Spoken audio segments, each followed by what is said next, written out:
नमस्कार मित्रांनो, स्वागत आहे आपल्या सर्वांचे आमच्या मराठी यूट्यूब चॅनल शेती आणि विज्ञानवर। तर मित्रांनो, सध्या तुरीची लागवड आणि कॉटन तसेच सोयाबीन यांची लागवड झालेली आहे।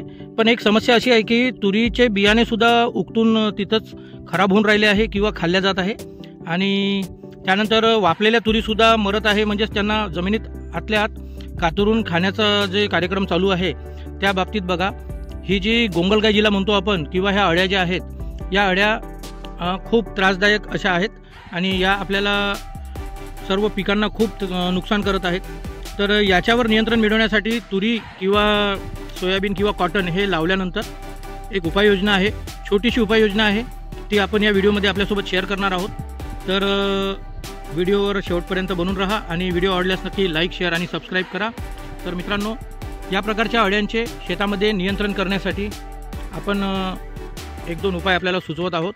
तर याचा नक्की आपल्याला फायदा होईल अशी अपेक्षा करतो। तर चला व्हिडिओला सुरुवात करूया।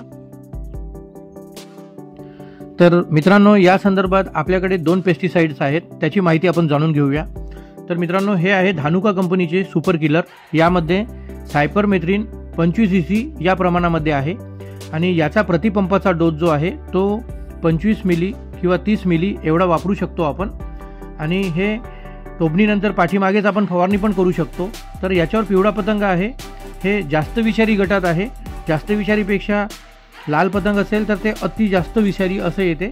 तर मित्रांनो, धानुकाचे सुपर किलर जे आहे याचा आपण टोबन केल्यानंतर पाठीमागेच फवारणी करू शकतो किंवा दुसऱ्या दिवशी सुद्धा फवारणी करू शकतो। त्याच्या फवारणीने सुद्धा खूप छान नियंत्रण मिळत असते।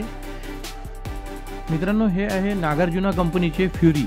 याच्यात कार्बोफ्युरान 3% CG असे याचं फॉर्म्युलेशन आहे आणि हे थिमेंट किंवा फोरेट जे आपण वापरत होतो त्या प्रकारचे ग्रॅन्युअलचे दाणे असतात। याच्यामध्ये जांभळ्या कलरचे दाणे असतात। याचं CG फॉर्म्युलेशन म्हणजेच हे ग्रॅन्युअल आहे आणि छोटे छोटे दाणे आहेत याच्यात।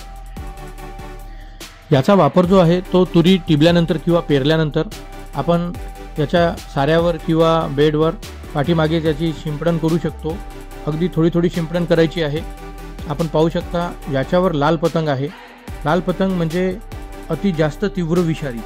तर हा जो घटक आहे तो खूप जास्त तीव्र विषारी असतो। याची हाताळणी खूप काळजीपूर्वक करायची असते आणि बेड किंवा साऱ्यांमध्ये अगदी थोडं थोडं असं आपण शिंपडत गेलं तरी याचे रिझल्ट जे आहे ते खूप छान मिळतात। अळ्या काही प्रमाणात याला खातात किंवा हे दाणे विरघळून ज्या भागामध्ये पसरतात, यांचे जे औषधीचे घटक आहे ते ज्या भागात पसरतात त्या जागेवर सुद्धा अळ्या येत नाही किंवा हुमणी किंवा उतारी म्हणतो आपण ज्याला, किंवा ज्या गोंगलगाई असतात त्या तिथे येत नसतात, कारण त्यांना त्या औषधीचा जो आहे तो प्रभाव जाणवतो। म्हणजेच मातीमध्ये समजा ओलावा असेल किंवा कदाचित पाऊस येऊन गेला तरी त्या उतार्या किंवा गोंगलगाई ज्या असतात त्या आपोआप मरून जातात। तर अशा प्रकारे या अळीवर्गीय कीटाचे नियंत्रण होत असते आणि धानुकाचे जे सुपर किलर आहे त्याचा वापर आपण आपल्या पेरणीनंतर किंवा टिबल्यानंतर कॉटन किंवा सोयाबीन किंवा तुरीमध्ये सुद्धा आपण वरून फवारणी करू शकतो। तर फवारणी करत असताना 30 मिली प्रतिपंप किंवा 25 मिली याचा डोस घेऊन आपण पाठीमागेच लगेच फवारायचे आहे किंवा दुसऱ्या दिवशी फवारायचे आहे। याचे जे रिझल्ट्स आहे ते अगदी 15 ते 20 मिनिटात दिसायला सुरुवात होत असते आणि संपूर्ण अळ्यांचा आणि हुमणी किंवा जे आपण ज्याला उतारी म्हणतो आणि इतर गोंगलगाई हे सर्व कीटक जे बियाण्याला कोरत असतात किंवा बियाण्याला वर आणून ठेवत असतात आणि खुडून ठेवत असतात त्यांचा सुद्धा व्यवस्थित नायनाट होत असतो। तसेच मित्रांनो, जसं PI कंपनीकडे स्नेल किल आहे त्याच प्रकारे फ्युरीसुद्धा एक बेस्ट प्रोडक्ट आहे। तुम्ही याचा वापर करून बघू शकता आणि स्वतः वापर केल्यानंतर तुम्हाला पण याचे व्यवस्थित रिझल्ट्स मिळतील। कारण मी आता हल्ली आपल्या शेतातसुद्धा याचा वापर केलेला आहे। इतर कंपन्यांकडे सुद्धा वेगवेगळे प्रोडक्ट्स आहेत। तर अशा प्रकारे याची माहिती होती मित्रांनो।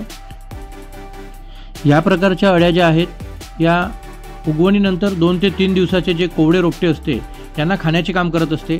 आपण पाहू शकता आता कपाशीचे झाड अगदी 4 ते 5 दिवसाचे झालेले आहे किंवा नवीन उगवण झालेली आहे। कोवडे असलेले पान ही अळी आताच कापून त्याला खाऊन राहिली आहे। आताच त्याचे बारीक बारीक कात्रे करून ही घेऊन चालली आहे। अशा प्रकारे झाड जे आहे ते जागेवरच संपत असते आणि त्यामुळे तिथे एकदा पुन्हा दुबार टोबण्याची पण वेळ येऊ शकते। तर अशा प्रकारे या अळ्यांचा नायनाटसुद्धा या दोन्ही उपायाने होऊ शकतो. स्नेल किल वापरू शकतो किंवा आपण फ्युरी वापरू शकतो किंवा आपण सुपर किलरसारखं म्हणजे सायपरमिथेन असलेलं एखादं प्रोडक्ट वापरू शकतो.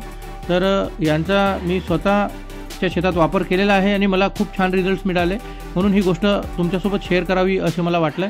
तर मित्रांनो, आपण सुद्धा याचा वापर करून बघा. नवीन मालाची उगवण जेव्हा होत असते तेव्हा पावसाचा जर व्यत्यय आला 1-2 दिवसाकरता, तेव्हा ह्या समस्या येत असतात. त्याकरिता या अळ्यांनी आपले पीक किंवा रोपटे खाऊ नये याकरिता हा नियोजनाचा उपाय फार छान आहे. तुम्ही सुद्धा एकदा वापर करून बघा आणि रिझल्ट्स कसे आहेत ते नक्की कमेंटमध्ये कळवा. माहिती जर उपयोगाची वाटली तर नक्की लाईक, शेअर आणि सबस्क्राईब करा मित्रांनो.